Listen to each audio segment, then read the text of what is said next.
Hey guys, we're gonna make roast beef today. Quick recipe out of stuff that I had in the fridge. So let's start here with the equipment that we're gonna use today. We have a peeler, we have a 8-inch chef knife, and then the steel to keep it sharp. You keep touching it up every couple of, maybe after like an hour of cutting, you hit it a couple times to make it nice and sharp, and then you're good to go. Now, what we have for mise en place is we have seasoning, salt, pepper, and red pepper flakes. For herbs, we're gonna do fresh oregano, fresh rosemary, and fresh thyme. This is gonna go into the vegetables. And then the vegetables we have Vidalia onion, 2 carrots, and celery. This is called mirepoix, where you do about 50% onion, 25% carrot, 25% celery. So I'm gonna start by cutting everything, and this is gonna be under a roast beef for a while. So we're gonna cut this stuff pretty big. And also a good thing to do is have an extra bowl there to put all your junk in. So the onion gets peeled, peel the outer layers off. And all I'm gonna do is hunk these into nice big pieces that'll hold up for cooking, for over an hour. And still be something left. Nothing pretty. This is just this would be called like a large dice on the onion. Into a roasting pan. Next we have carrots.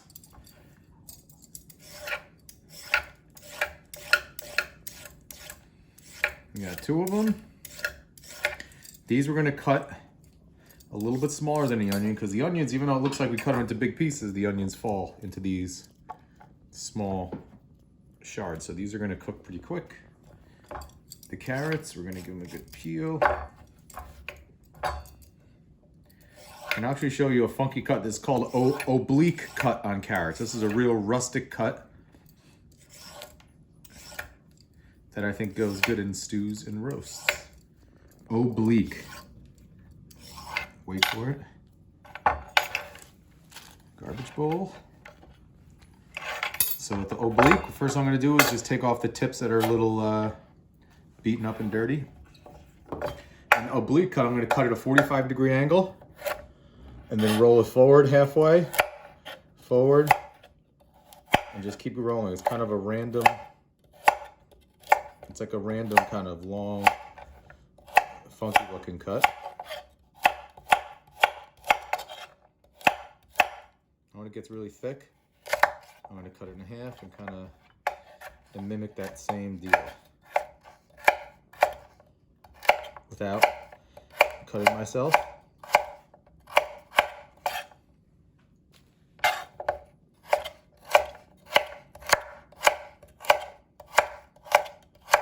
Ah! Just kidding. Didn't work? No. All right. Into our roasting pan. This carrot's a little skinnier, so maybe we can get away with doing the oblique all the way down it. Watch, I'm gonna be the boy that cries wolf once I actually cut my finger. You're not gonna believe me.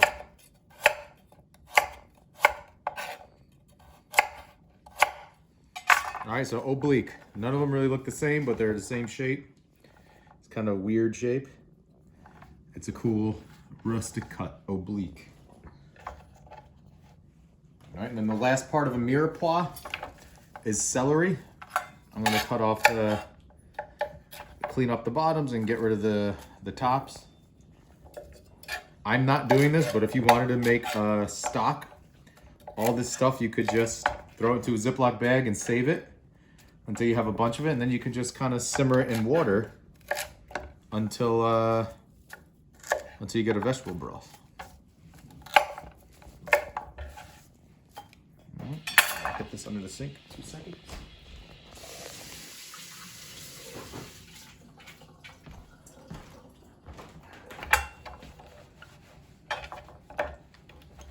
This rag was clean at some point. Now we're gonna do, we can either do big chunks of this or kind of do kind of a random cut on the celery also. The celery is softer than the carrot, so you can get a little bit bigger because it's going to be cooking a little longer. I think I'm just going to go with this weird little cut here. I don't know if I've ever done this on a celery before. Only on carrots. We'll still call it oblique. What do you think? You can answer. I think so. I think so. Okay. And these are just going to whack into the... All right, so since we have a little bit of room left in here, I'm going to add some leftover Brussels sprouts from last night that were really good. I'm going to do maybe a half dozen of those just to see how it is with these. I'm just going to cut off the stem there. This is where it connects to the main stalk. I'm going to cut that apart and then whack it in half, just like that.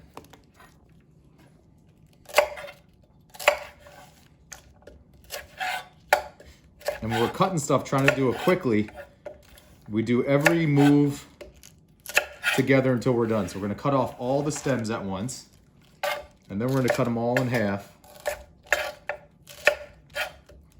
And then we're going to scoop them all up and put them all in. Like that. Like, it doesn't make sense to take one, cut it off, cut it in half, and put it in. You want to streamline all of your activities. So, here, extra virgin olive oil. Not too much because the meat that we're putting on top is pretty fatty. Kosher salt.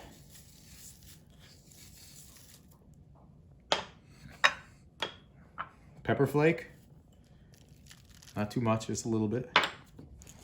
And then black pepper.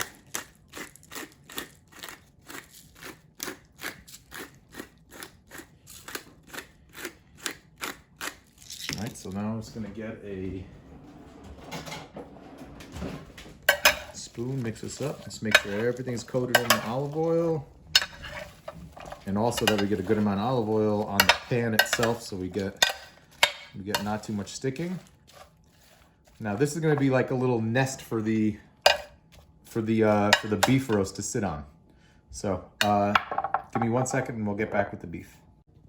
All right, so I forgot the herbs that we talked about before. These are also gonna go in. Dog, sit down. These kind of stay on top. Maybe the steak will sit on these, the roast will sit on these. So I'm gonna take a little more oil and I'm gonna hit, this is a chuck roast. Let me read the label here. How much is it?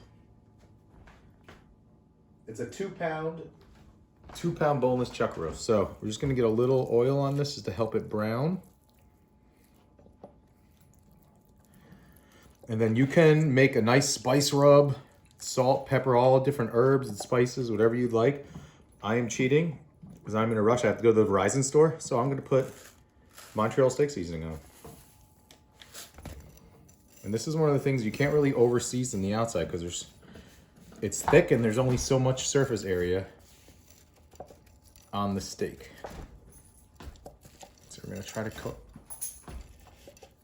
cover it up nicely. And that's it. That took maybe 10 minutes start to finish to prep this. This is gonna go on the right on here. Then what's gonna happen is all the juices from the meat are gonna go down and cook the vegetables. And at the end, we'll see how it comes out. Maybe we'll even be able to do, make a gravy out of it. So we'll see when we put it in the oven. All right, so I'm gonna put my probe thermometer in to make sure we get to the right temperature. The temperature part is right here, the thin part here. So this part we wanna get as close to the dead center of that piece of meat as possible. So I'm gonna kind of like eyeball it. I wanna go about as deep as my finger there. Now I'm gonna look at the height of it, try to get right to the middle and go up to my finger. Right there. It's still a little frozen. So now that's gonna go in. We want this probably at about medium rare medium. So we're gonna put it in medium rare medium between 125 and 135. So we want to pull it out about 10 degrees below. So we're gonna set the first alarm for 115 and then check it. So we'll I'll turn the camera back on when we get to that. All right, so the roast came out of the oven at 125. We're gonna let it rest for probably about 15 minutes or so. And the vegetables went back in the oven to, they weren't quite done yet. So we'll check back in when we slice. Also, remember we talked about carryover cooking? The left temperature, 134, that's showing the current temperature, and the 125 is like what the alarm is set to. So this roast came out of the oven at 125 degrees, and you can see it's already gone up 9 degrees sitting out on the counter. So that's carryover cooking. I'll leave it in there till we're ready to slice and see how high it actually gets. All right, all the veggies are roasted up nice. Now we're gonna do the beef. It's stopped at about 143. So what's that? It was 18 degrees it went up. So let's see how the temperature turned out.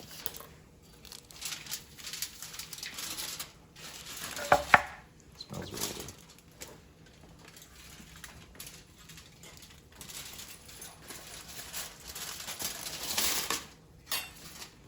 I don't even know which way the grain of this is going because it's all over the place.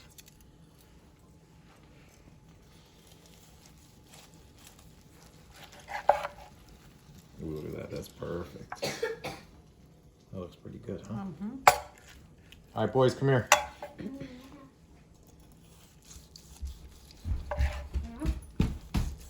Sit down, taste test.